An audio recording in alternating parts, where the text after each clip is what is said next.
पौराणिक कथा। भगवान शिव के क्रोध से जन्मा एक असुर जिसे महादेव भी हराने में अक्षम थे।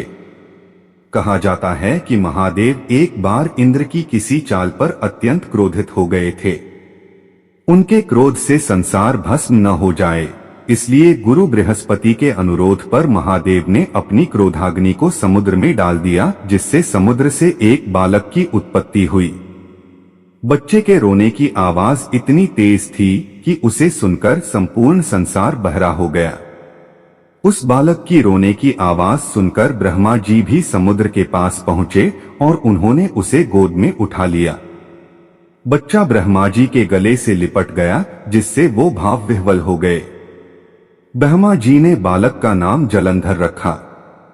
जलंधर जब बड़ा हुआ तो उसका विवाह वृंदा के साथ हुआ, जो बेहद पतिव्रता थी और जलंधर की शक्ति का कारण भी।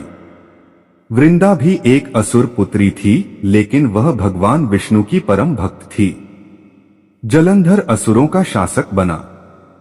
वृंदा के पतिव्रत धर्म के कारण देवता भी जलंधर से जीत नहीं सकते थे। जलंधर अपनी शक्ति का दुरुपयोग करते हुए संसार में आतंक मचाने लगा था। वह देवताओं की पत्नियों को भी सताने लगा था, जिसमें भगवान विष्णु की पत्नी देवी लक्ष्मी भी थी। जलंधर का आतंक दिनों दिन बढ़ता ही गया। अब वह पार्वती जी को अपने अधीन करना चाहता था।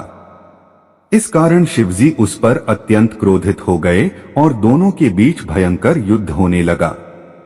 लेकिन जलंधर की शक्ति के कारण महादेव उसे हरा नहीं पा रहे थे।